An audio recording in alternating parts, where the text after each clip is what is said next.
the best ways to us all with the thank God because of all the blessing we can gather at this online class. In this moment, I would like to say welcome to Mr. John, and maybe Mr. Joni not yet join with online class, and Miss Yanti cannot join in the class, in online class. Uh, Weeks ago, it had discussed the history of ICT, the importance of ICT in education, future thinking about the ICT, learning theory and teaching practice, and the student has completed the exam in Google Classroom, and the student have read several journal and reference about the ICT and make some question for the discussion.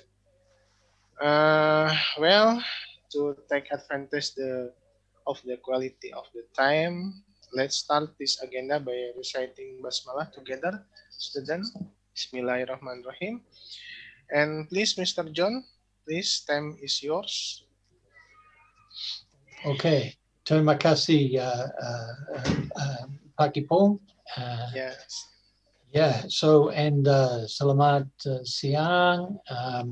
Saya harap semuanya sehat. I hope my small bahasa okay. So I hope everybody is well and is enjoying the study. It looks like a good program you are doing. So today, my contribution, I want to focus on some discussion around self-directed learning and the difference between searching the internet for information and questions. And while there is a very close connection between searching and questioning, there is also a big difference. And I want to talk about that. And I also would encourage many questions from everybody about that. But I remember last week I talked about maybe some homework to think about a topic of your interest, maybe connected with ICT, hopefully with ICT, but for some questions for you to prepare. And so, Pak Ipong, are the assignments in the Google Classroom about those questions? Okay. I will to take a sample for the question. Okay, maybe for the discussion now. Yeah, we can get to that. We will do it soon. Okay, but I just want to check that everybody is okay thinking about questions. Yes. Okay. Any problem with that task? Okay, everybody, student. Everybody happy? Happy. So I can see many serious face. So very serious. Very serious face. It must be hard work doing study. Yes, everybody's doing a lot of study, too much assignment, too much reading. Yeah. Okay, that's the life. But you know, it's a good life to come to university. You should be happy about that. Okay, so we will come to that, but maybe I'll do some slides just to start to get everybody thinking. So I will share my screen. Okay. So you can see this one? No problem? No problem. Okay, good. Okay. So then, today, last week actually, let me just first start with a few slides from last week. We talked about last week ideas from the change in history. We talked about history because we're coming into a new period in learning and education. We talk about digital learning, and we talked about last week the arrival of artificial intelligence, Internet of Things, the fourth industrial revolution. And so some people talking about education 4.0, not just industry 4.0, but education 4.0. And so this is when we're talking about ICT in education, it's about trying to think about all the ways in which we can use digital technology for teaching and for learning and for research, not just for communications and information. So we had this idea about anywhere, anytime, personal, flexible, working with mentors, all sorts of ways in which we can make good use of digital technology. So then we also saw this slide, and as teachers, I think it's important in the area of community education, where you're working with not just younger students, but you're working with students your own age, you're working with adults, you're working with older people. And so we have this idea of andragogy, however you want to say. And these principles here about andragogy all around adults, number one, being self-directed. Does anybody know what that really means? Can someone give me some comment about that? Anyone feeling brave? They want to say something to the whole class about self-directed learning? So, teman-teman barangkali ada yang ingin bertanya tentang andragogi, tentang self-directed learning, karena kan sudah ya dibahas juga di andragogi ya.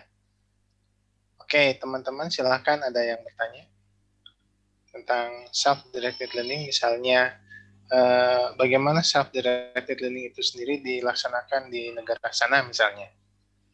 Silahkan, ada. Bahasa Indonesia juga boleh ya. Oke lah. Okay. Okay, so like Pak Yipung, I think, you know, still many serious face. Yeah. I think. What can we do? What can we do with the younger generation? Very serious. Okay. So then let's continue. Maybe everyone can think about that. Yeah. So today I mentioned this idea of self-directed learning, in which I want to talk a little bit more about 21st century learning, a little bit more about search versus questioning. So we have this idea of if we do a search about self-directed learning, we can find many interesting articles to read. And here's an example of one from the EdTech Review. We can find this one, very, very useful article. We can find models like this, which try to describe some structure. Often when we're thinking like educators or teachers, we also like to think about the sequence of activities that we might engage in, and we might think about the importance of structure for our learning. So, for example, in any kind of unit or lesson that we may wish to undertake, we might have some specified goal, some learning outcome that we want to achieve, and so to get that we need to plan how we might achieve that goal, what we might want to learn, but then we also might want to share it with others and reflect about our learning. So this is just one way in which we can think about self-directed learning. It's not the only way. When we start to think about self-directed learning, we need to think that everybody has their own mind. Everybody makes up their own decision about how they want to learn. But sometimes when we're in a formal situation with teaching and training, we like to work with some kind of structure. So it's useful to know what the goals might be that we want to achieve. We don't always have to do that. And there are many other kinds of models that we can look at. There are more complicated ones. For example, here's another one, not specifically from learning, but in the field of leadership, where we're thinking about where I am at the moment, my ideal self. Who do I want to be? Who am I? My real self. What are my strengths? What can I learn? There's all these different loops in which we can move around this process and improve oneself with additional professional learning. All kinds of models like this you can find if you search around the internet looking for materials about self-directed learning. This is what ICT enables you to do. So I want to now connect these ideas. I'm imagining you all have your smartphones with you. And so I would like to do an exercise with an app that some of you might know something about, some of you may not. But if you scan this one, you will go to a particular website and it will open up and you will see an opportunity. Can you find that one okay? Oke, teman-teman, barangkali ada yang sudah barcode-nya ya di-scan ya. Sudah? Tidak apa-apa? Okay, so then last week I talked about an exercise about a little bit like self-directed learning, because I set small homework tasks for everybody to think about a topic, a useful topic that you are interested in, and then to think about some questions about that topic. So can we just take a few minutes now? I would like everybody to start typing in their question. Okay, so you type a question in, and you can put your name. Please put your name. If you are a little bit shy, you don't have to put your name. But I don't think you are all that shy. Just a little bit quiet today, a little bit serious. Anyway, let's just try that. Can we start putting some questions in there?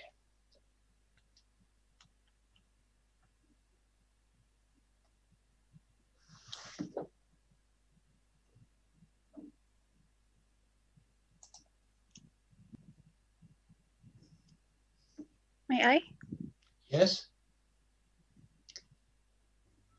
Yes. This is not Alfia. Alfia, on cam, Alfia. Yes, I am. Okay. I'm sorry, Yeah. sir. I have to turn off my camera while I record my voice. Is it okay? It's okay. Okay. Well, I will try to on cam. I wish my voice sounds.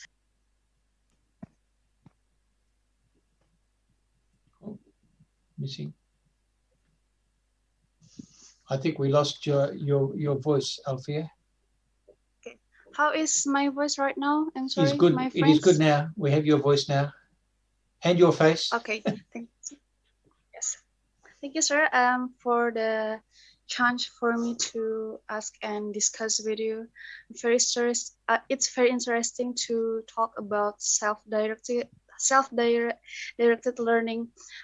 Talking about what kind of topics I'm interested in. I literally have an interest to talk about marginalized community. Mm-hmm. And if we connected it with ICT, somehow I was thinking that the challenge about ICT in education, especially in Indonesia, has has a big challenge. That's one of what I read, what I have read from the journal about the challenge of ICT in education. The journal and the articles explain that some challenge we have about ICT in education, such as the infrastructure and the content development. Somehow, when I try to relate it with marginalized community, it has the challenge. It has the bigger challenge above it. It's just not about the infrastructure and the content development. I think is have a big correlation with politics, with the economy, with the culture, how the marginalized community don't have any access to the ICT and education itself. So what I wanted to ask you, Mr. John, is what's your opinion? Because a community education learner, somehow about marginalized community is one of our focus, our concern. What's your opinion about what should we learn more? So Alfia, I can hear you thinking especially about marginalized. Yeah, marginalized community. Many marginalized communities in our world, for sure, and also because of COVID, this problem even a bigger problem. Because it's okay maybe for some communities in Jakarta or Bandung or some big city, Solo, whatever, Yogyakarta, it might be okay for families and community to be connected with the internet easy, but not sometimes a little bit more difficult in the communities in the rural situation. But you know, I don't think I have an answer in a general sense to your question, because your question really is about the marginalized community, and in many ways I think you're more the expert than me about that situation. You understand your context better than I do, and so that's why today I wanted to try to focus in on the importance of not just the answers to the questions, but thinking in questions, and the importance of questions as we start to learn things together. Because to your question, I could ask you a question back, Alfia. When you talk about marginalized community, which kind of community do you think of most? That is my question to you. Of what? I'm sorry, sir? So when you think of this concept, this idea of marginalized community, which kind of community do you think of? Ya, tentang masyarakat ya. Like the minority based on the especially ras, suku, like gender and economic class, etc. Okay, so kind of community. So I have a big question here. So in this class, would we say the minority are the guys? Is a minority group in this class would be all the males doing this course, yes, and we could say that the majority are all the women, all the young ladies. You are in the majority, but sometimes when we talk about the big global challenges, sometimes we look at the history of the role of women in society, and sometimes many views that sometimes women down and not given a big chance. I remember your comments last week, Alfia. you will make a change. You want to make a big change for women in education and in the community. I remember that very strong. So I know you are passionate about that idea. But it's interesting to me as an educator, often we have this problem in education whereby most of the educators, most of the people wanting to be engaged in education as a career, and as a discipline, mostly actually women. so in some ways we have this gender imbalance if we are thinking about trying to show a good role model for the younger generation to come up, if it's mostly just the women teaching. So they are some of my thoughts about the topic of gender. But I understand there are deeper issues for sure about how society changes, and equal rights and equal pay and all these things are big issues. But when it comes to using ICT, I would think maybe younger generation has the same kind of access. It is easy for young people, whether male or female. Yeah. Those are just some of my thoughts, but I appreciate your longer question, Alfia. But let me just share my screen again, because I have this idea about an exercise I would like to do with you. I hope you all have your smartphones or computer or something that you can use. But let's just see if you can see this screen here. Yes. So either on your phone or on your computer, if you can go to that website, log in, and you should be able to see. Some questioning there. Okay. So I have an admin screen here, and you should have a phone. Something on your phone should look like that. Okay. And you should have this thing looking like a question. So I'm waiting for someone to ask a question using the phone. Okay. Maybe I can ask the first question in my phone, and you will see it come up. But this is what I would like you to do for a few minutes, because I know Indonesians go crazy with the smartphone, and you like to use WhatsApp, and you like to use these smartphones. So I'm wanting to try to see if we can use this piece of ICT in our education.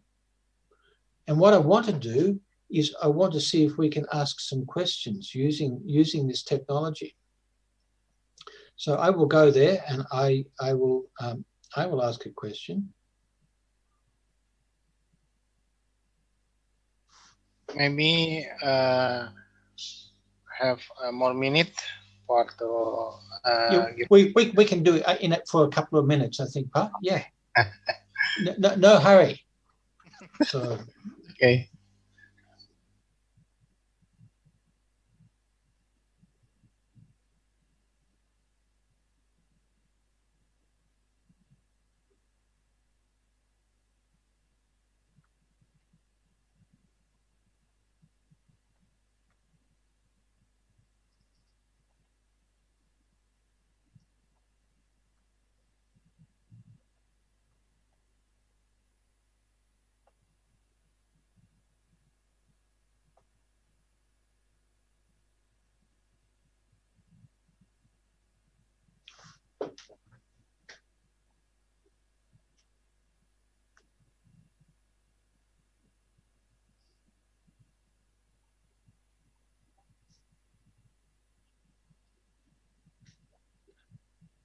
So can you see what to do?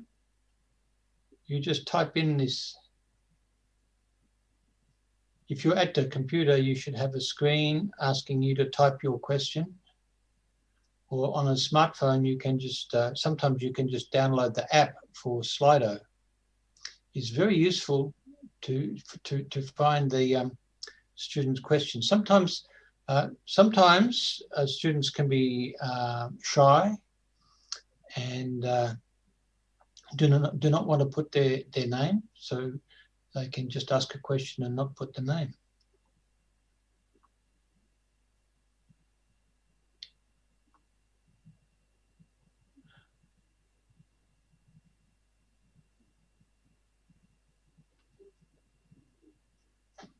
So maybe not understand.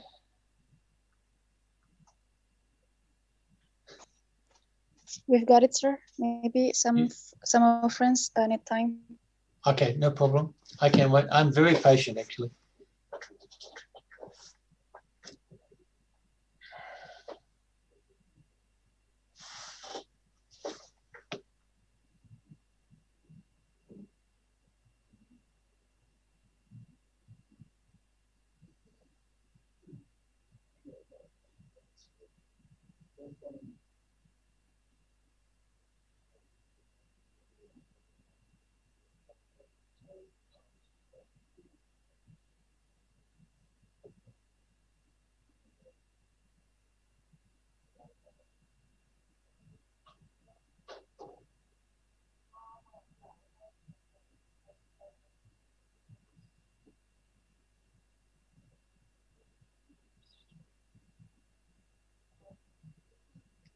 Ah, it's good.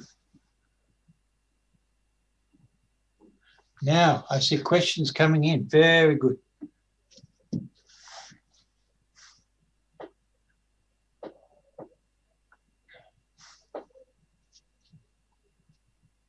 Ah, yeah.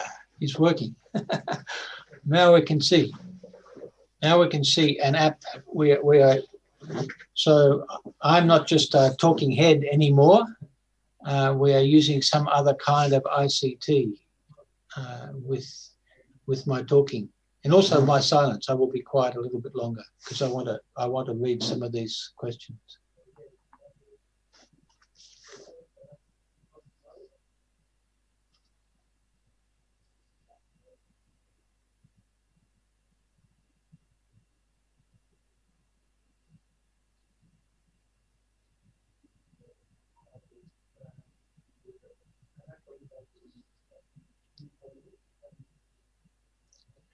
So I can count 6 questions so far. It's good, but we have, I think, maybe 65 people in the class. So that's maybe only 1 person in 10 asking questions. Let's see if we can ask some more questions. Ipong, you have a question? Okay. I give you a question too. Yeah.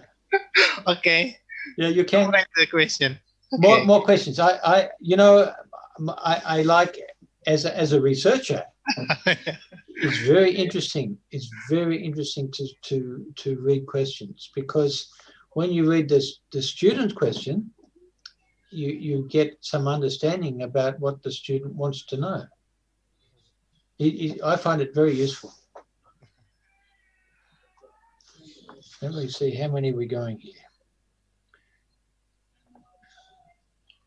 So your question, Mr. John, what is the best application I can use to learn bahasa Indonesia? Yeah. Yeah, you can talk to me about that. Yes. Should I use Duolingo, or which one do you think I should use? Yeah. Okay. Maybe Microsoft have application Bing Microsoft Translator, Bing.com Translator. I think that's good for the translate in Indonesia, English to Indonesia. Okay, maybe you can put that one in the chat part. Okay. Yeah. Bing.com Translator. Oh, Bing Translator. Okay. Yeah. Okay. I got it. Yeah. From Microsoft. Oh, from Microsoft. Yeah. Yeah. It's maybe like Google Translate. Ah, yeah. So, wow, so many questions.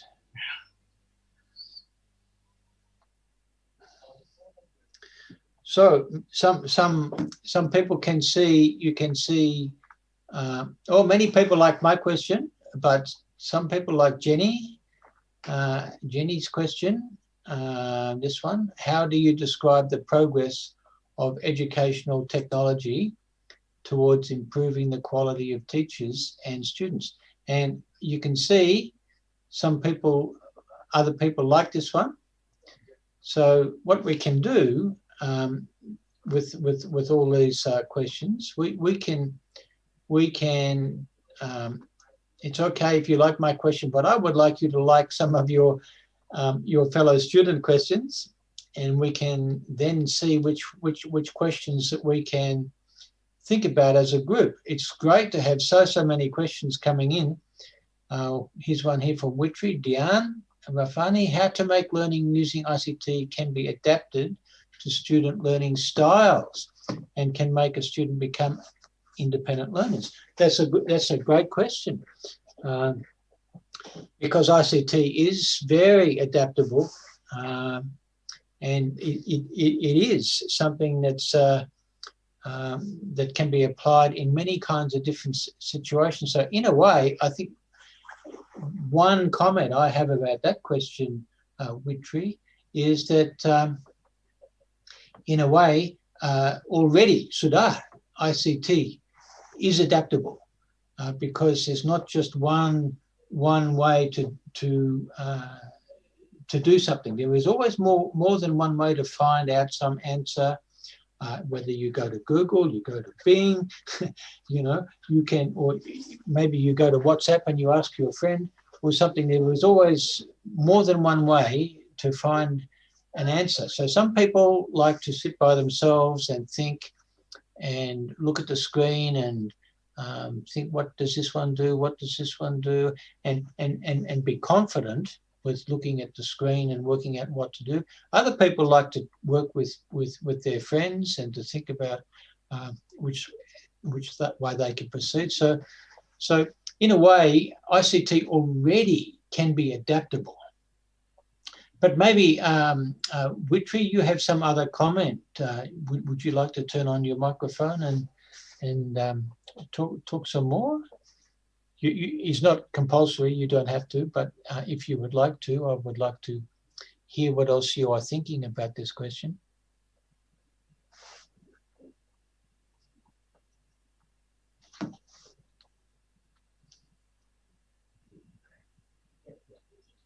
Sorry, Mr. John, can...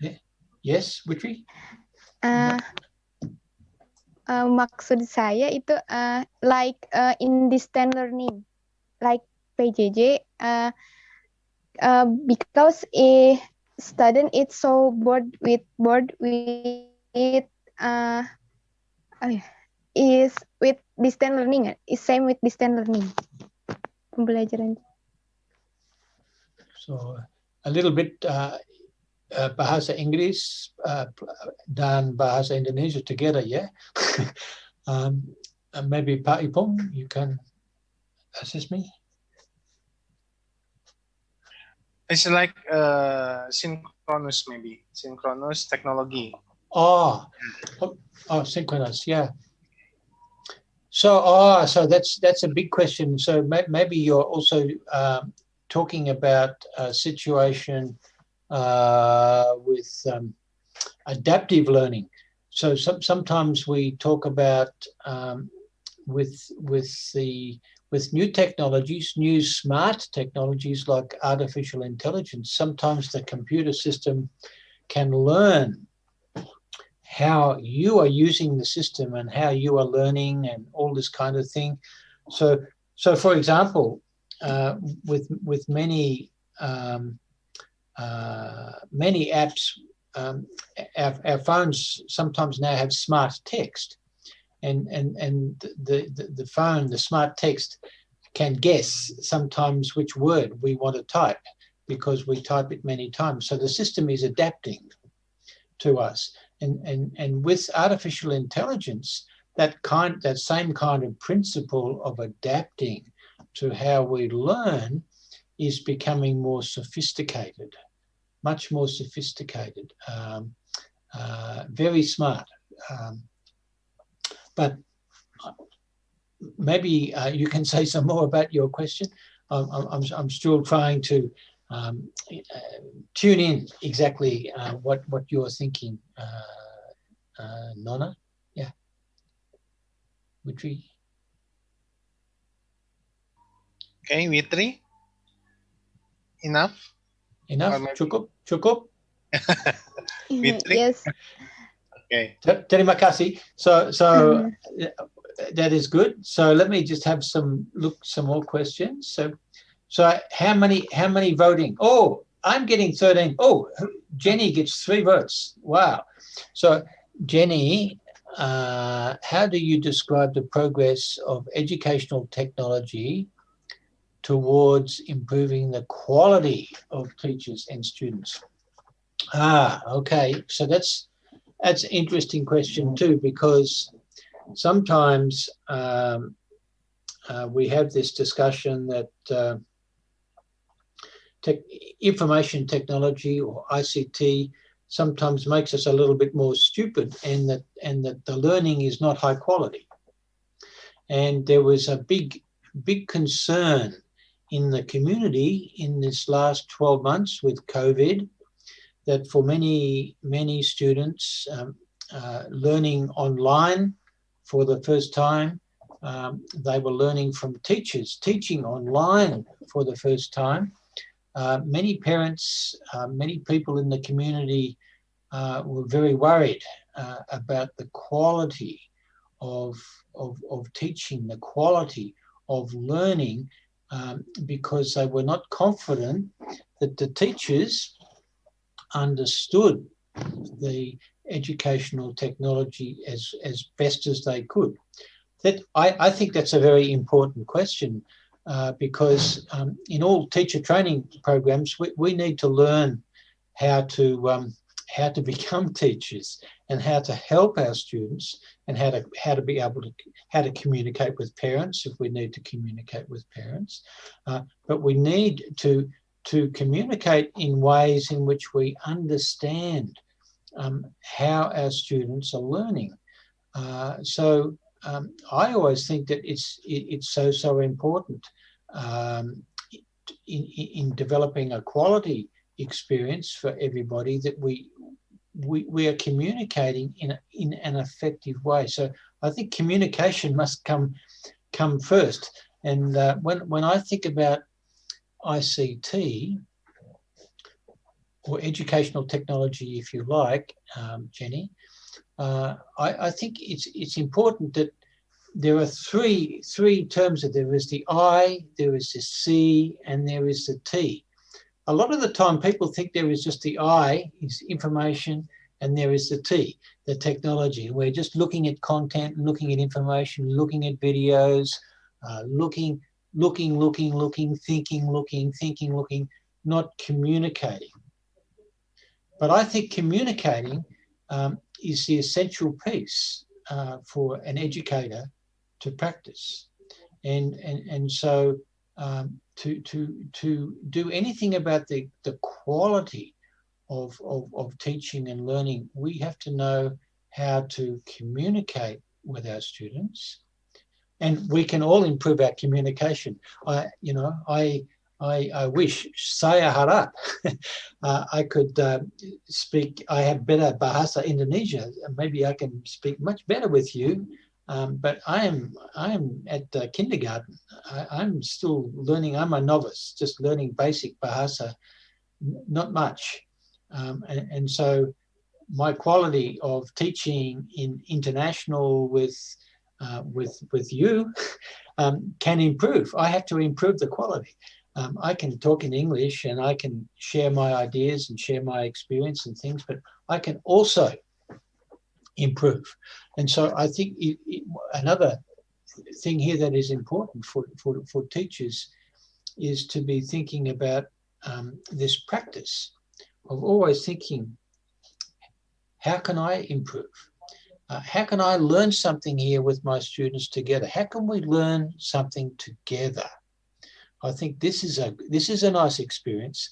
If we're learning together, maybe we can find the quality experience together. So that's just some of my thoughts. Jenny, thank you for your question. I can see you are getting some more likes, so that is a good thing. It's always a good thing to have more likes. Everybody likes likes. Yes. But I think most people likes to have the likes. I'm very happy to have 23 likes. I will have to get some good answers maybe in the chat about the good apps. I think Duolingo, last time I took, I should use Duolingo a little bit more. Maybe my Bahasa can improve. Let's have a look at some other questions here. So Nursiti, I will talk about the elderly and the technology. So that's maybe people like me, you're thinking? The old guy, the old people in the society. Some old people have difficulty keeping up with technology advances and confusion. Gap tech. Oh wow. Okay, gap tech. That's an interesting word. I haven't seen that word like that one before, but gap tech is interesting. It looks like Indonesian word maybe.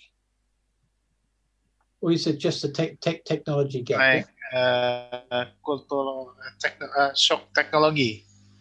Gap yeah. tech. Yeah, it's good word. I like it. Not just an Indonesian word. Okay, so so I think that's also an interesting question and or interesting comment, if you like.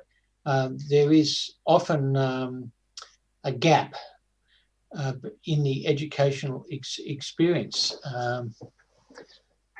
between the generations. And normally you see the case that many younger generation, many people who are younger seem to have better ability in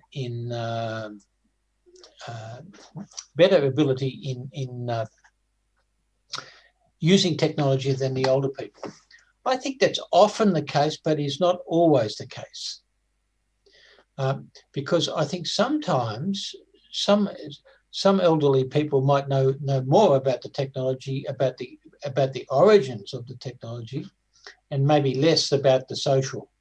Okay, maybe the older people don't know how to swipe left and swipe right and all that kind of things so much, but they do. Maybe they know something about the desktop computers a little bit more.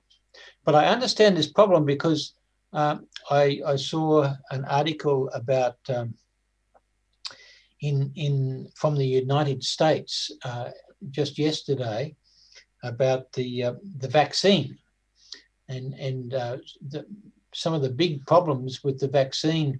Everybody must register on the internet to get their vaccine shot. But the problem is that many older people cannot use the internet. They don't have it on their phone or something like that. So it is a problem. I understand it being a problem, but I think as an educator, we have to find ways in which to cross those boundaries with the generations. I recommend, Nositi, you might like to do some search on YouTube and look for computers and generational change. You can find very many interesting and quite funny YouTubes there that can provide you with some interesting insight about this idea of gap tech.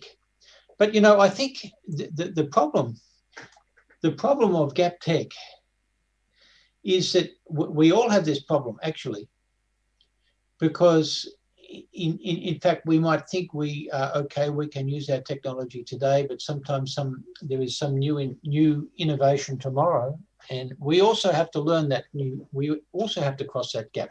We have to learn the new technology all the time. I'm not sure if that is an okay answer for you, Nusidi. Do you have your microphone? Would you like to talk some more about that issue? Nursiti, silakan. Ya, apa boleh pakai bahasa Indonesia, Pak? Boleh. In Indonesia, oke. Okay. Okay, I'm It's sorry, okay. sir. It's okay, Nona.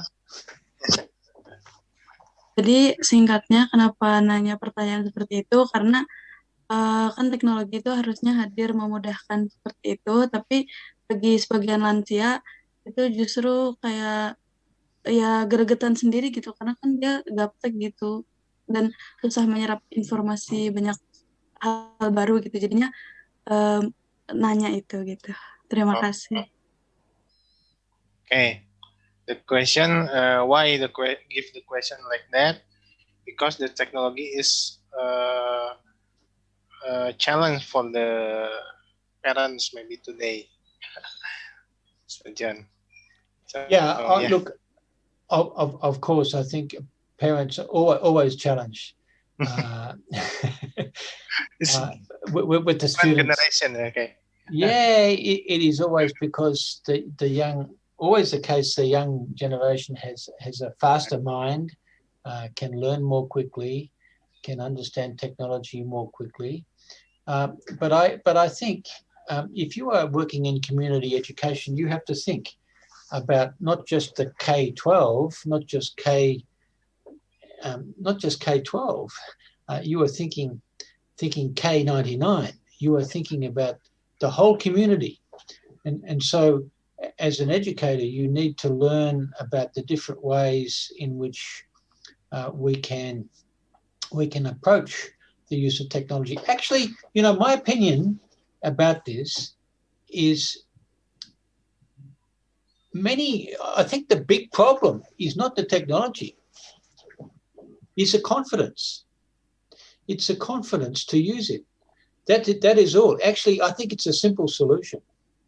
And many people sometimes, too much on the screen. I don't know what's happening. What happens if I break the internet? What happens if I break the computer? Many people are afraid to click. They are afraid to click because, it might do something bad, or maybe I will click my bank account and it will cause the tax department to take too much money from me or something. Some silly kind of fear. Many people are afraid. Actually, when I first started working with IT, maybe 30 years ago, before that I was a music teacher, and I was learning about the computers the first time, and I started to work part-time in the computer lab to help the students and to help the university staff. And most of the time, when people would ask me questions, I could tell they were just not confident. It's the one common thing that most people experience with technology. It's not that they are not able.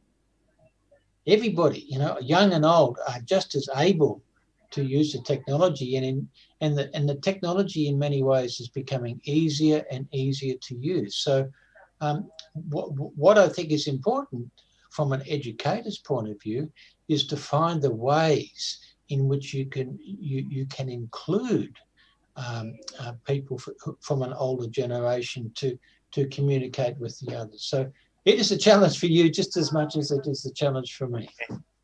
Good answer. Nursiti. Jadi intinya mungkin semua ya. Jadi persoalannya itu tidak hanya tantangan buat orang tua saja. Ini terkait dengan kemampuan intelijensi ya, kemudian kemampuan. Tetapi yang jelas adalah salah satunya adalah kepercayaan diri orang tua gitu. Jadi tentang confident itu sendiri. Jadi orang tua itu merasa ragu-ragu untuk menggunakan teknologi karena belum dicoba sudah ketakutan duluan gitu ya. Jadi sudah takut duluan. Jadi itu yang membuat shock gitu ya teknologi itu sendiri. Nah, jadi itu barangkali tadi pendapat dari Pak John ya. Jadi penggunaan teknologi ini ternyata tidak hanya dipengaruhi oleh berbagai faktor terkait dengan kemampuan intelijensi, tetapi salah satu lainnya adalah kemampuan kepercayaan diri itu sendiri ya. Okay, next, Mr. John. Okay, so next we have Nabila. Nabila, okay. Nabila, what should we do as a student community education to provide good technology facilities for people who live on inland? Okay, so you're meaning people who live inland or on an island. So I think you mean so Nabila, does your question mean how do you provide good facilities for people maybe on a small island? Is that your question? Izin menjawab pakai bahasa Indonesia nggak apa-apa, Pak? Oh iya, boleh silakan. Buat orang-orang yang kayak berada di pedalaman atau daerah terpencil gitu, Pak. Terima kasih. Okay. Orang-orang? It's like village left behind, village left behind, like pedalaman, like inland ya, tadi teh ya. Siapa? Halo? Nabila? Halo, Nabila? Terisolir ya, daerah terisolir ya? Iya. Yeah, maybe it's like village in left behind. So too far far to city, yeah. In far from the city, yeah. In remote area. Yeah. Yeah. Okay, so like remote communities in village or in forest, like that. Okay, so we have similar problem actually in Australia, because we have very big country here, very huge space between some communities, and in the area where I live, the Northern Territory, many of the indigenous community, they live a long way away, and don't always have good connection to the internet. Sometimes they might have connection to the telephone, sometimes not, but sometimes we can find different ways for connecting. Sometimes there is a program just like Zoom. We used to use here called WebEx, and it's a good program for connecting not just internet-based communications, but also the telephone. So many people can join in a conversation via telephone sometimes. But it's also the case that in very many remote places, it is we have to just rely on maybe a satellite reception in one place. People have to share just one connection, and sometimes there is no connection. So it becomes another problem. So we have to innovate around technologies that we can use offline. We can still use the digital technology, and there are many smart solutions, and we can you can find on the internet. There's many providers of smart solutions whereby we can still use the technology.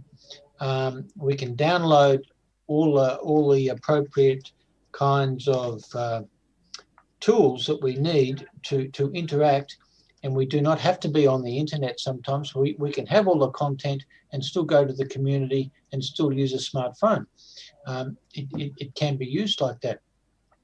And also in Australia, we have different kind of technologies that can provide little small local Wi-Fi networks in a community without being connected to the internet, but just have a local connection. So there are interesting ways, more than one way, to experience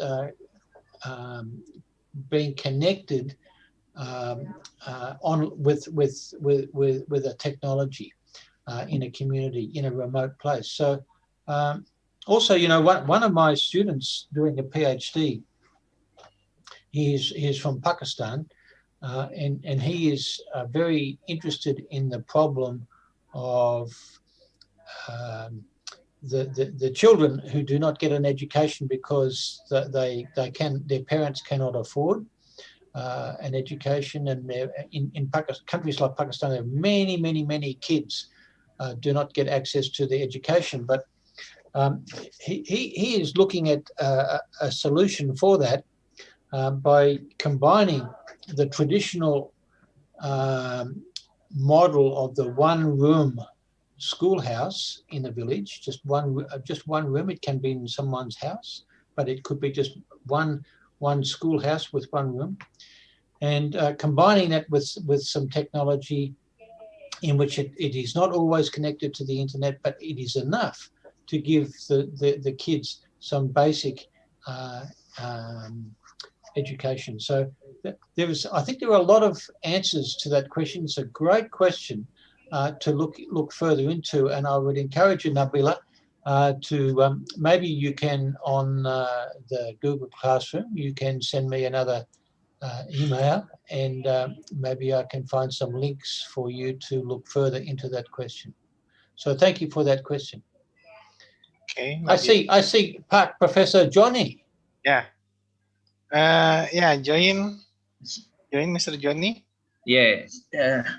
Okay, siap, Mr. John. Selamat siang. Apa kabar? Yeah.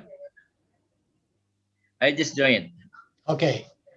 No problem. So Pat, what we are doing is I have an application on my smartphone called Slido. This one here, Slido. You can download, and I set up a question for free, and I'm using this one, and all the students are asking questions on Slido. And on the right-hand side here, we have the likes. Yes, I just joined at slido.com. Okay. Slido.com, yeah. And if you go to slido.com and you see this QR code or this code here, 36611, you put that in and you can ask a question there. Yes. Okay? Yeah. Okay. So let me see. Next question we have from. Please continue. Okay. So we have a question here about Retno Wahyuningrum. Okay. What about the use of social media and email nor other technologies can be applied to learning? Yes, I think before, Retno, I was saying we have three letters, ICT. And so when we think about information, and we're just searching on the internet, we're looking for information, where are my friends, where is the local supermarket, where can I go to the pharmacy, or some information. We're just looking for information. But when we're using social media, we are communicating. There's the C for communication. Okay?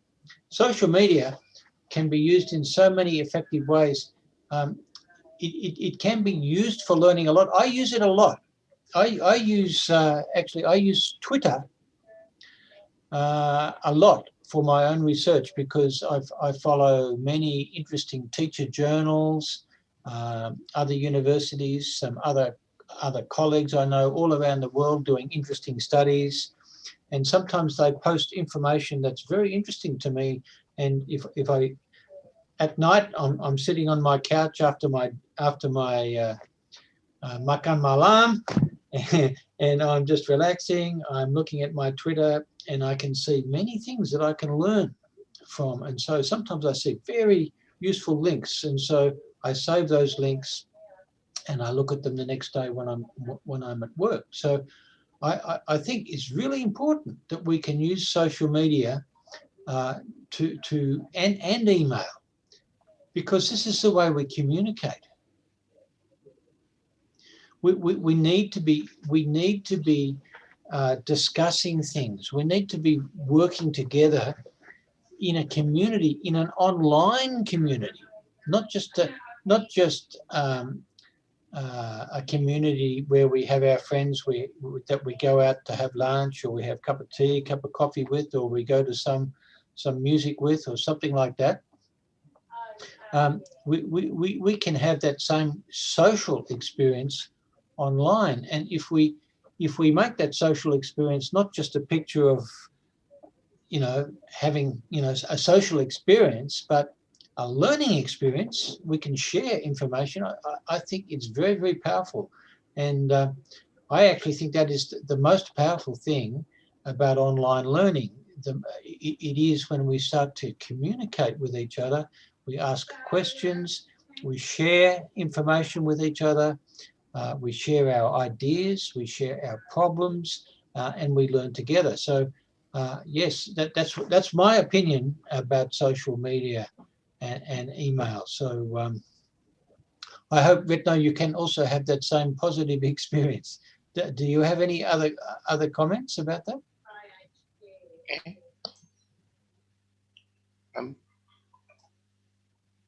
Okay. Hello. Retno? Actually, I don't know. Is Retno Nona or Pa? Not nice. I'm sorry, sir. Rektor can speak now because the microphone was broken. Oh, okay. Microphone, he can break. Tidak apa-apa, no problem. Okay, so we have another question. Najla Kizaz Rizki. How can we overcome the sheer immensity of a region that is difficult to access technology, especially because of the rules of the Moors, so they can't access it? Oh, yeah, so some communities, some ethnic groups may have strong opinion that maybe social media, maybe even technology is bad for society. That can be a big problem. I think what is most important. Local community, in my opinion, must also be the most important authority in many ways, because we need to keep our communities together, and we need to keep our communities not too disrupted. So, of course, many different communities will have many different views about whether technology is a good thing or a bad thing, whether human society is making progress, or whether we are having very many bad things happening. This is something, because this is why there is politics in the world, because people have different views, and there are many different kinds of political systems to work through the views. And so in a democracy, we try to have respect for everybody's views, and we try to listen to this view, and we try to listen to that view, and we discuss, and we work things out to come to some kind of agreement that is good for it, is the best we can do. Sometimes it's not so good, because the difference is only maybe 52%, 48%, or 55, 45. Sometimes we get a better result, and many people support one idea more than another. So when you have a situation where in some region there is a problem in terms of accessing the technology, I don't know. I don't really have a good answer to solve that problem, but I think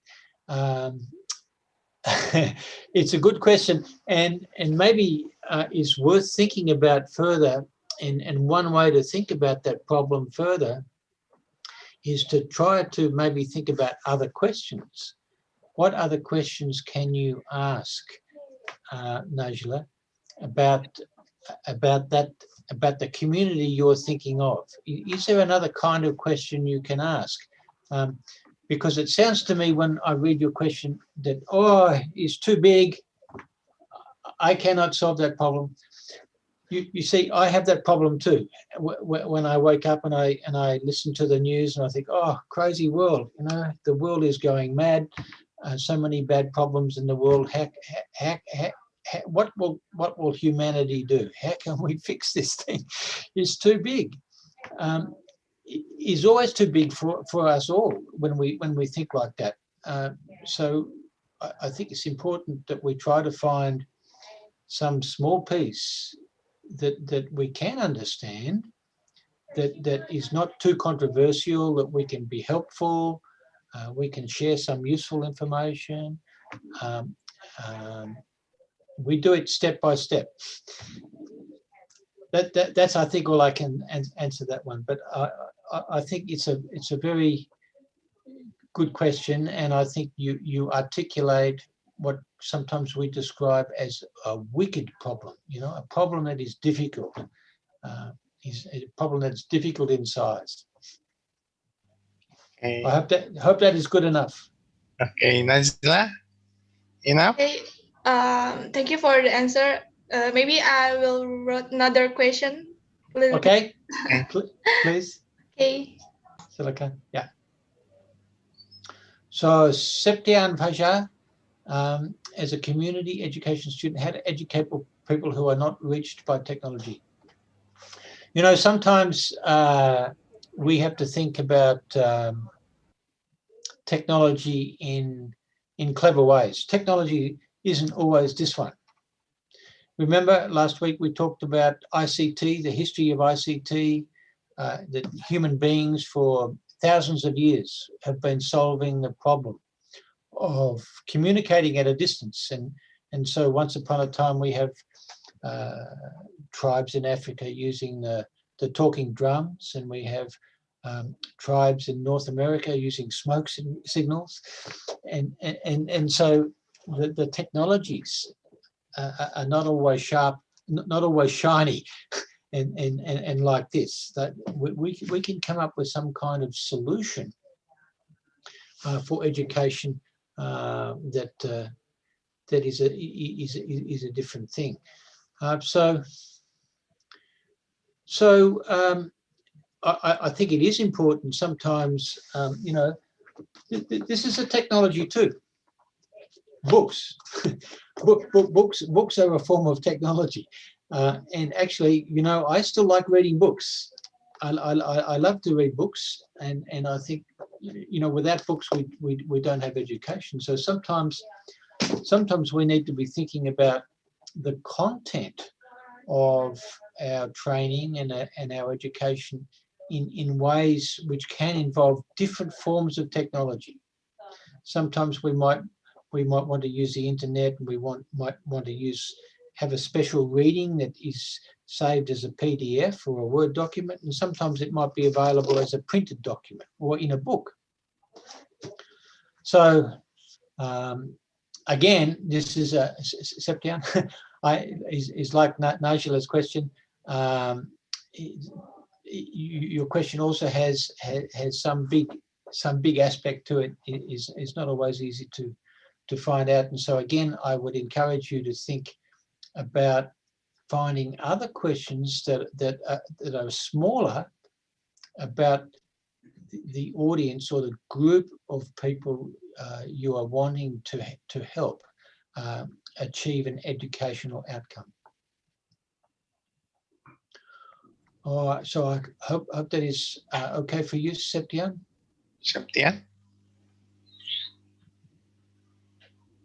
Septian? Sorted? Iya, Pak. Ya? Septian, enough? Cukup? Ya, mohon maaf, Pak, jaringan, Pak. Oh, jaringan. So, kenapa? Ya, sudah cukup tadi yang Oh iya, thank you. Ya. Agak gimana sih, tapi gara putus-putus, tapi nggak apa-apa, Pak. Thank you ya. Thank you, sir. Terima kasih, Septian. Terima kasih kembali. So bagus pertanyaannya. Pertanyaannya. Thank you. Thank you. Okay, so Siti, what is a form of optimization of ICT in supporting education in the midst of, oh, whoops, where did we go? Andres. Oh, he's up there. He's got extra light. Yeah. What is the form of optimization of ICT in supporting education in the midst of global competition and if disparities in service quality occur? Okay, how to solve it? Oh, wow. Quality of service, QoS, is actually a big problem, and in many countries, many contracts with the government, with the big technology providers, the government will always in a contract say, well, the quality of service must be 99%. I've lost your question. There we go. It must be very high in order for the government to pay the contract. So quality of service is something that many of the big technology companies are always trying to fix that problem. And in fact, in many ways, I think the industry, the technology, the ICT industry is so important. Of course, they are interested in one thing above everything else. So the industry and the market, they always want to make money and make profit. That's why we have a market. But I think they are also interested in solving that problem, because the more the industry solves the problem, the more they get a better market share. So I think we have to, in most cases, we have to wait for the market to, the industry to solve that problem. I'm just looking for your question again. I lost it. Okay. I think I lost that question. Where is it gone? Anyway, oh, here it is. So, yeah. Yeah, so look, disparities and competition, global competition. I think competition is good in the marketplace. It is good for ICT innovation.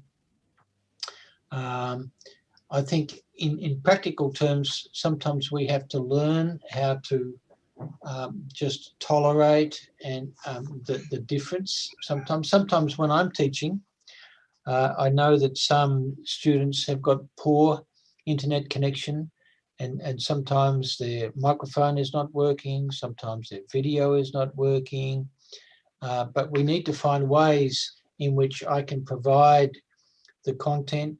Sometimes I might upload my slides, I might record some lecture and distribute it via MP4 or something. There is always more than one way to provide the learning experience. It does not always have to be high bandwidth and real time with the way we're doing now. Sometimes, actually, I think it is sometimes better for learning when we are maybe thinking quietly and reading some of the comments that some people might say in, say, Google Classroom, and then we are thinking carefully about writing back in that one. And so I think sometimes the asynchronous learning can be more powerful than the synchronous learning. So again, technology, we have different ways to think about the technology. There's always more than one way to do this. So let me see, what other questions have we got here? Many questions. So many questions. Wow.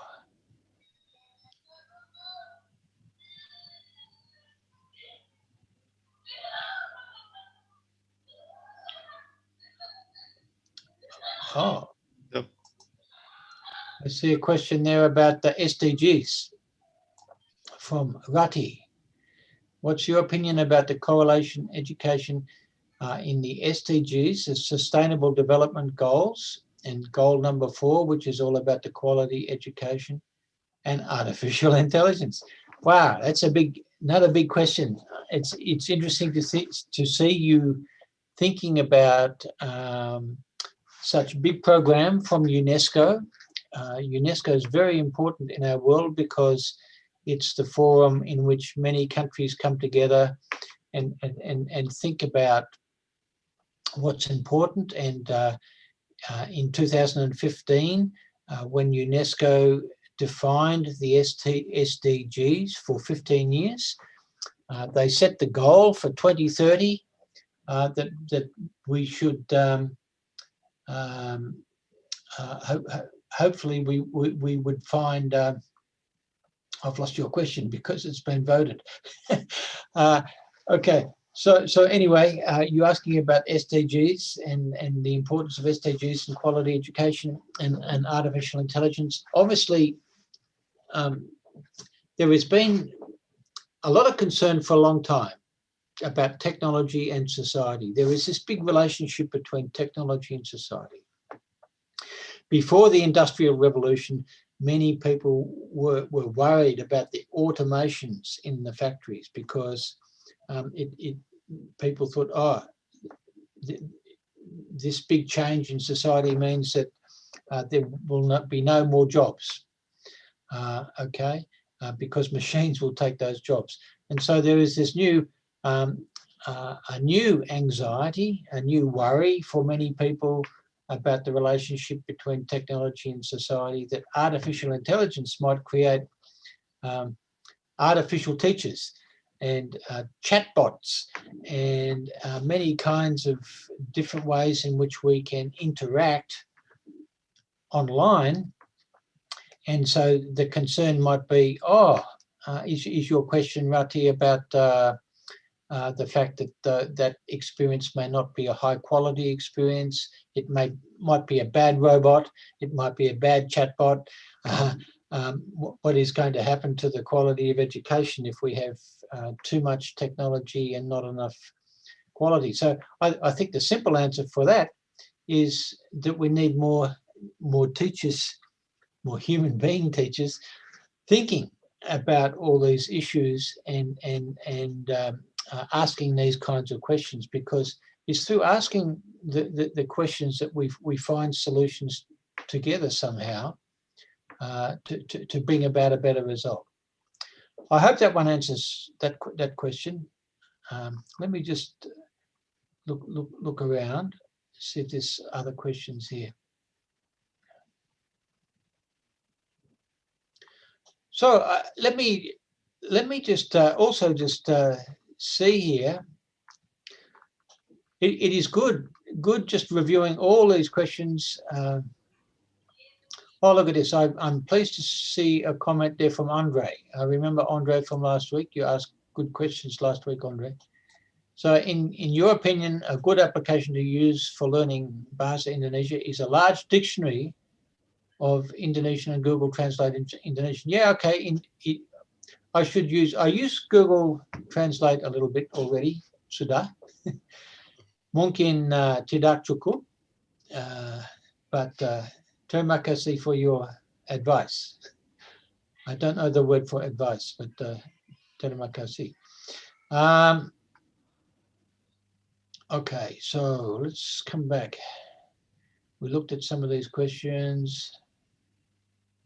Oh, Riza, Aditya, what happens if an educator is technology blind? That's an interesting concept.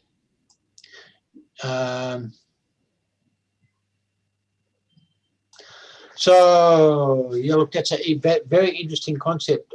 Can you say a little bit more about that one, Riza? What do you mean by technology blind? This may be Riza.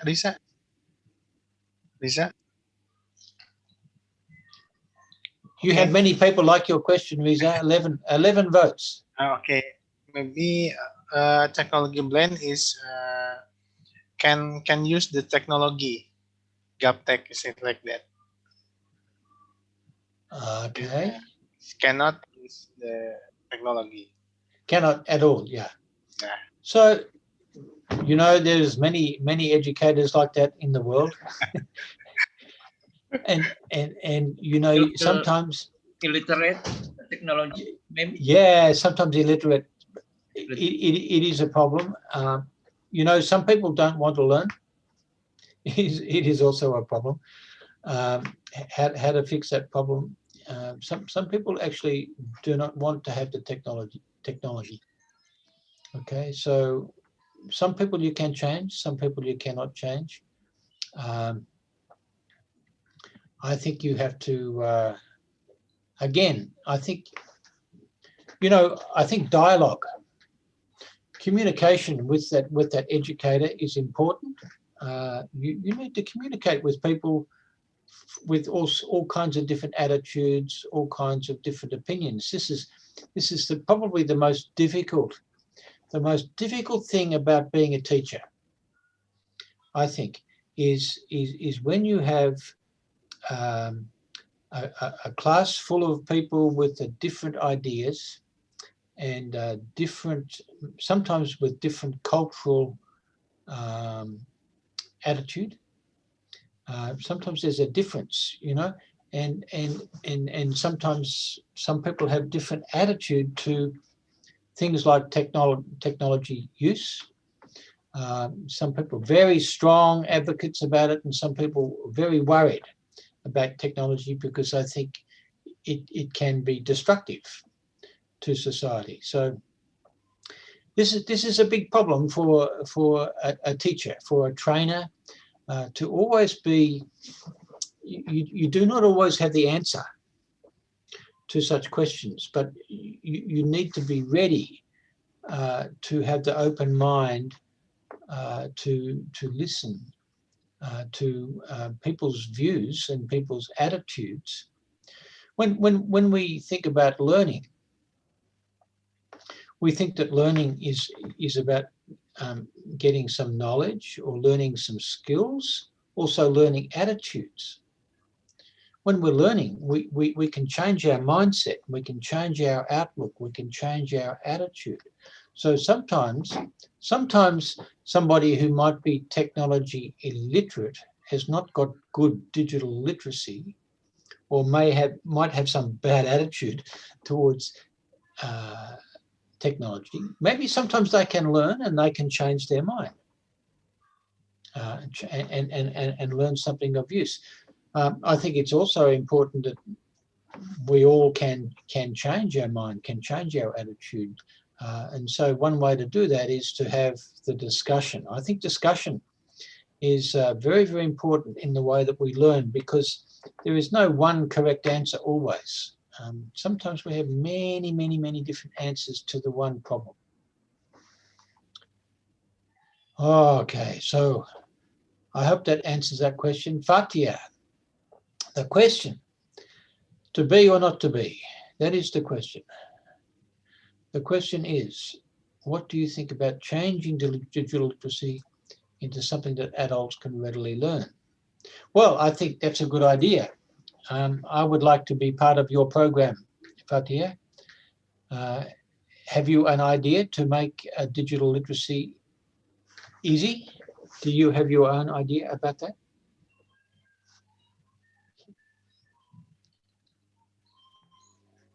Fatia? Mungkin? Hello? Fatia? Problem? Mungkin tidak? Mungkin? Yeah. Enough? Maybe not. Okay, but Maybe that's not. okay. Okay, so then, I'm thinking it's 5 o'clock. I have also some more slides, but I hope just this little experience can show you that we can have interaction using an app as well as our screen, as well as the talking head. We're using technology. We're trying to mix up the technology experience here. For me, I find, as a teacher, I find it very, very useful to see all these questions. In fact, more questions than I can answer, but we can collect these questions. These are very useful questions to think about, and so this using Slido is one way in which we can find questions that others are interested in using. Oh, here's one I haven't seen before from Amelia. How are our efforts to increase ICT knowledge in society? Well, I think, wow, that's a good question for you to answer, maybe Amelia also. Do you have opinion about that one?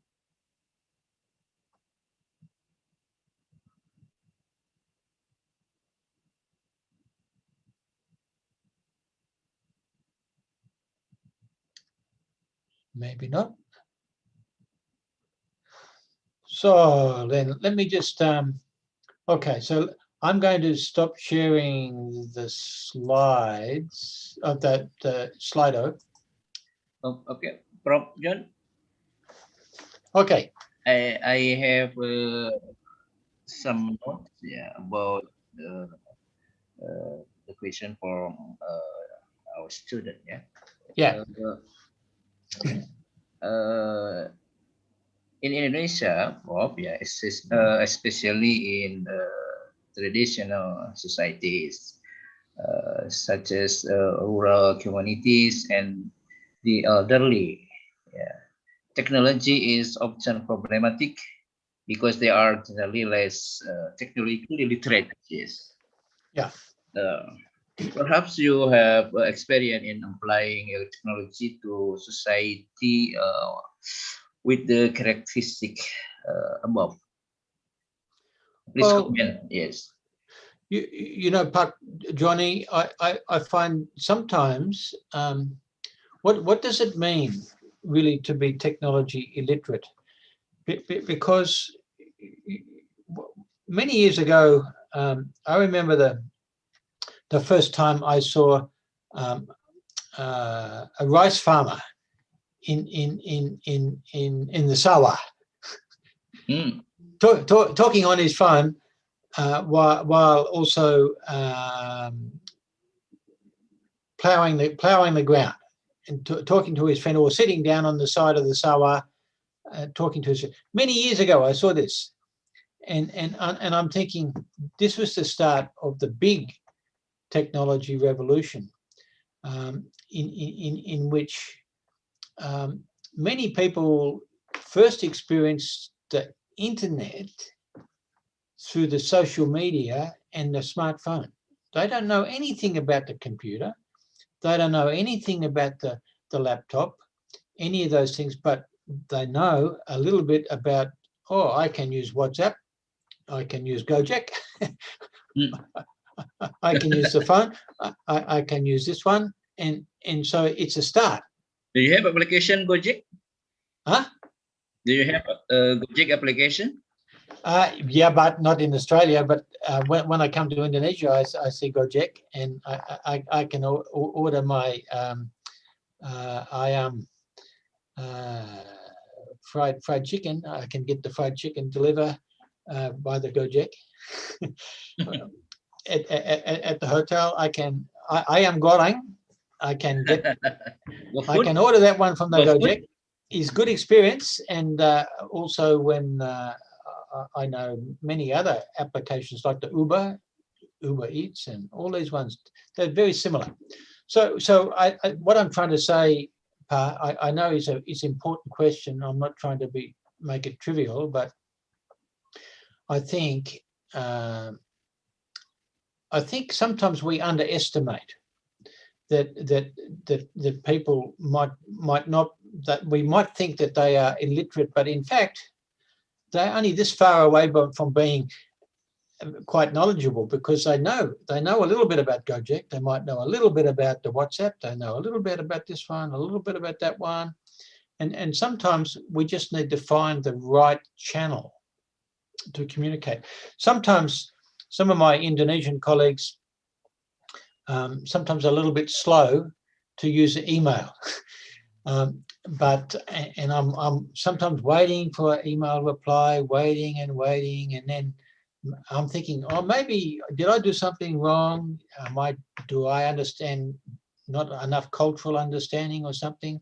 And then I might send a message on WhatsApp, and I get the message straight away back, because everybody likes to use the WhatsApp a bit quicker than the other way. So when I think about digital literacy, it's not like the driver's license where we have, you know, very strict way that you must know this one, you must know the word processor, you must know the Excel spreadsheet, you must know how to use Google, you must know how to do that.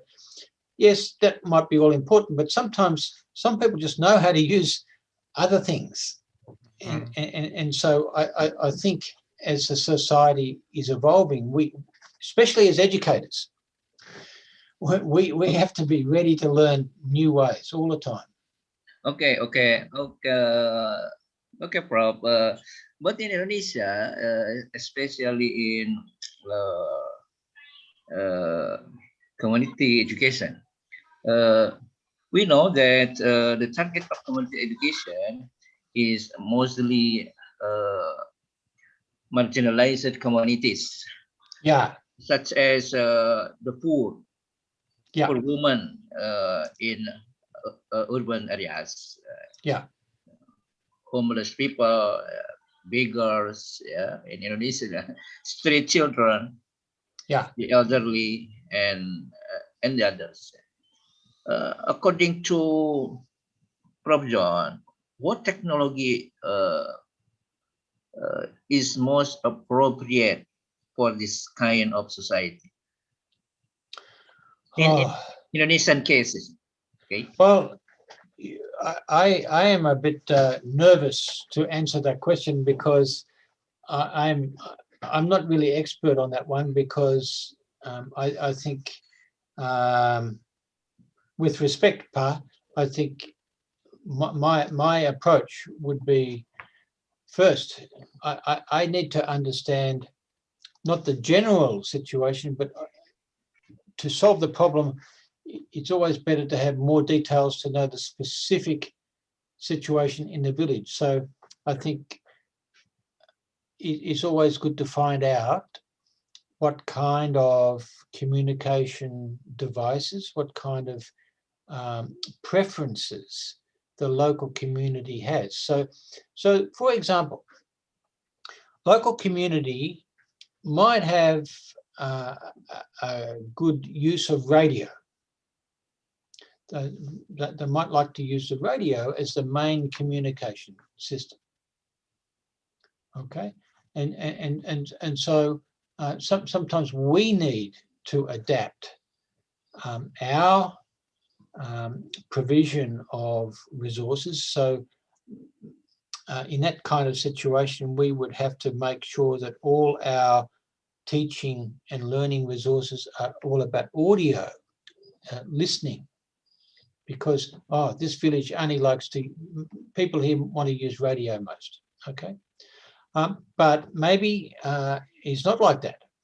Maybe it's just that people like to use their phone.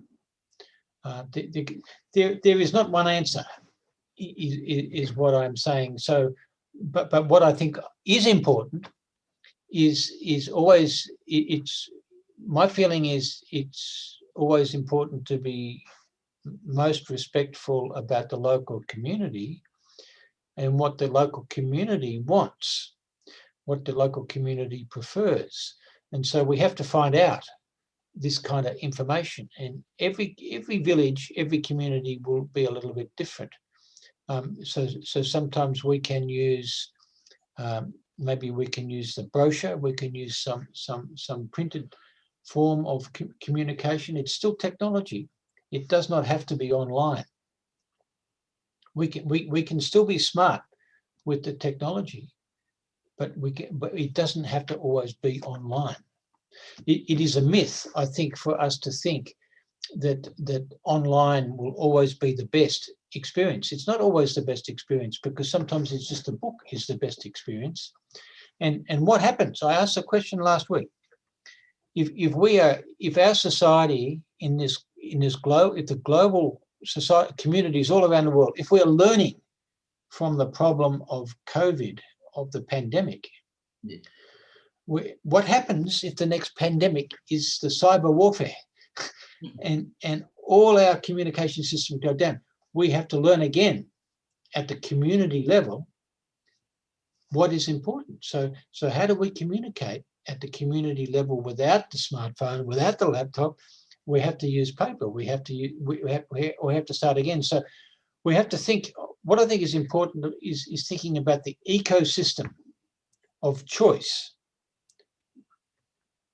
You know, yes, I understand it's a big problem. The problem of poverty and the problem of children not having access to resources, or their parents cannot send their children to school or something, is a big problem. But we have to think about more than one way to solve that problem. I'm sorry, Pa. That's all I can think about. That question is difficult for me. Okay, thank you, Prof. Okay. Thank you, Mr. Joni. I reminder you, we are going to finish at 3 o'clock, Mister. Yeah. Yeah. I reminder you, finish the course in 3 o'clock.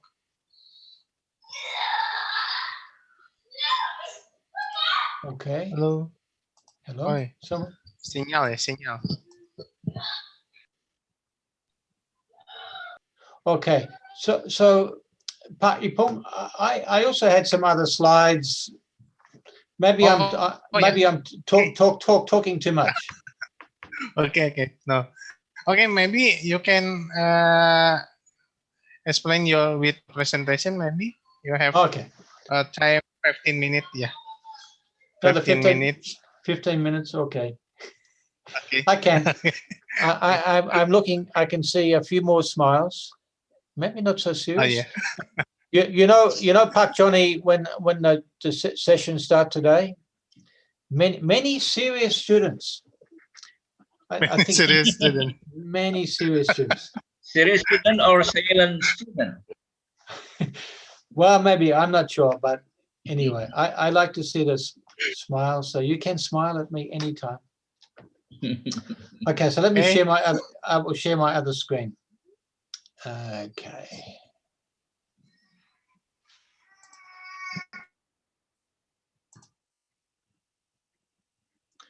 Okay, so this is where we got to. That little exercise.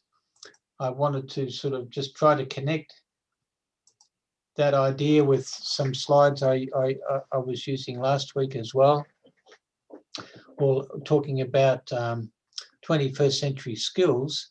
And remember, we were looking at ICT literacy in this area down in here, all these different foundational literacies. ICT is just part of that, but we need to think about what ICT literacy really means these days. So ICT literacy, when I was first learning about IT, was learning about how to turn a computer on and learning about Windows and what a mouse is and what an icon is and what a menu is and how to navigate and how to use a search engine. Those sorts of things were basic ICT literacy. These days, I think ICT literacy means many different kinds of things. And so if we're using social media all the time, we need to know all about swiping left, swiping up, swiping down, all these different techniques with the interface, with the computer, with the smartphone interface. So ICT literacy means many different things. But we'll see here. I like this diagram because it's looking at the place of ICT literacy. It is important, but it is not the only thing. It lives within this this whole area of competencies and character qualities we're trying to educate. If we're trying to educate our kids, we're trying to teach them about the world we're living in. We're trying to teach them to be curious. We're trying to teach them to be confident in taking initiative, to persist, to persevere whenever there's a difficult problem. There's many difficult, wicked problems. We have to persevere and think those problems through, ask more questions. We need to think about adaptability. How can we be adaptable? If we want our students to be adaptable, as educators, we also need to be adaptable. We need to be able to show leadership, but we also need to encourage leadership from our students. It's wonderful when students are confident enough to just interrupt, ask a question, and do that thing. That in my culture is not so. It is not really disrespectful to maybe raise your hand and interrupt and ask a question. Maybe it's a little bit different in Indonesia. You have to be a little bit more respectful. I'm not sure because I've not lived there long enough, but I know there is variation with the way that we might ask questions of the teachers. But I do think it's very, very important that we encourage our students to ask their own questions. And that is why I started the session with this experience using Slido. And so then I've hinted at some of the, we talked about the 21st skills of the learners. Sometimes it's also useful to think about what the profile of a modern teacher might be. You know, we need to see ourselves as co-learners with our students. This is the big challenge of ICT, because sometimes there is a new program to learn and we need to learn how to do it together. It's like us all learning how to use Slido together. We learn how to do it together. It is not all just about one expert telling you how to do things all the time. And I was also wanting to talk a little bit, but I don't think we have a lot of time here, but maybe we can talk about this more on Google Classroom or next time or something. But I think it's really important to think about search engines and questioning is slightly different things. Sometimes we can find a lot of information from Google, a lot of information from Bing. All the search engines can help us find lots of information. What the search engines cannot do for us is really help us build our own understanding that we might develop when we're questioning and we're discussing things with others, with our peers, with other students, with our mentors, with our family, with our teachers. Questioning is so important. And it is my view that when I think about traditional education and 21st century education, I think the traditional education is a situation where the teacher always asks most of the questions. But I think in the 21st century education, we need the students to be asking questions, and we need students to be thinking in questions. The problem with the traditional method is we teach our students just to always think, oh, I have to answer. We're teaching them to think in answers. What I think is more important in the 21st century education is we're teaching our students to think in questions. That way they can think about how to solve the big problems, the big world problems, if they're thinking in questions, because they can think how to ask the right questions. So, and then, you know, questions can seek things like answers and facts and data and information. This is what Google does for us, but Google doesn't always provide advice and explanations and understanding and reasons, we get that from dialogue. And we need to sometimes go deeper into questions. We might ask a question which could be a big question, a wicked problem. The only way to answer a question sometimes is to find more questions. It's not the answer as such. So then, to connect with what I started the session about, self-directed learning and student-driven learning, it has all these facets to it. It's social. So yes, we should try to use social media. We should try to use our smartphones. We should try to work together. We should be an online community. We should encourage each other. We should encourage curiosity, be collaborative, all these different things. This is what student-driven learning is all about.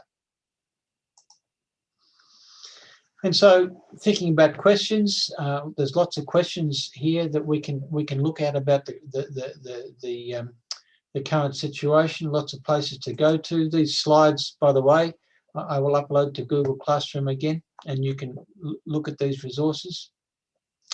But helping families ask their own questions could be the key. It could be the most important key to helping you engage in community education, because in doing that, you're finding out, well, what is this community, what is important for this community to find out. Sometimes it's better to find out what their questions are rather than you asking the question. And so there's a few slides here about this. There's a website here I would encourage you to have a look at. It has a big influence on me, called The Right Question, and it is based around this book here. And this book had a big influence on me many years ago, and it is a book written for teachers, and it's called Make Just One Change. Teach your students how to ask their own questions. And last year, I got a small grant to help translate a lot of the resources here into Bahasa Indonesia. So this link here will take you to the resources about this all in Bahasa Indonesia. Okay. And so there's some other graphic here all about the characteristics of being learner-centered. So the main theme of all these slides today has been about trying to connect the importance of self-directed learning, student-centered learning, and the importance of asking questions. So I hope that the Slido experience has been useful for you to just try to discover some new app for using, for getting questions, and making use of that. By the way, there was another thing I could have shown you and we probably got a few minutes to do it. Also in Slido, we can create polls, and so I can if you go to your poll, on the Slido, you will see another option there to check on. So we can let me just see what that's doing. So if you look at your let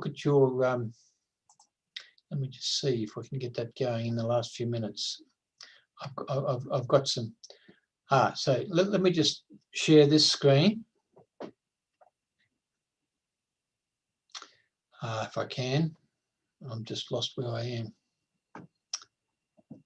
One moment.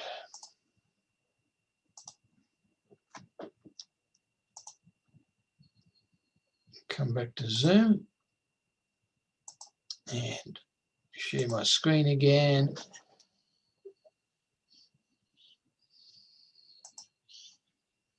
I think that's the one I need to share.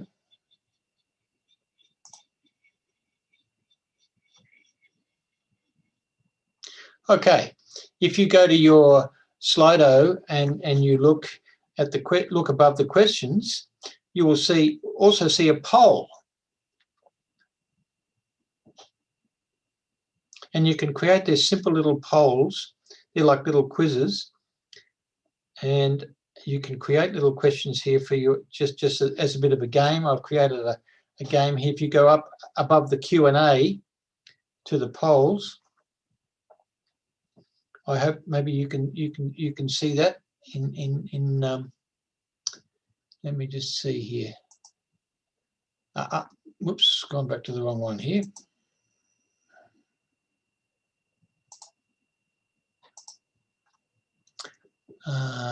This one. So we've got one person who's voted already. 2 people have voted.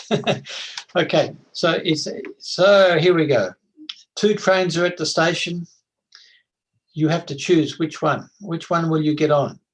You have to choose one of these trains. There's only 2 trains from Bandung. They've shut all the other trains. There's only 2 trains you can get. One's the Hope Express and the other one's the Happiness All stations. Which one will you choose? So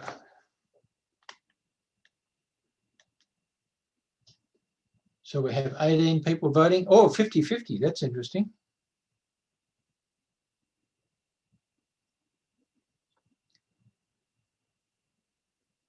Oh, some people want to be happy the whole way. Some people are hopeful that the world will get better. We want the world to get better quickly. That's where the Hope Express is going. We want to go fast, and we want a better world very fast.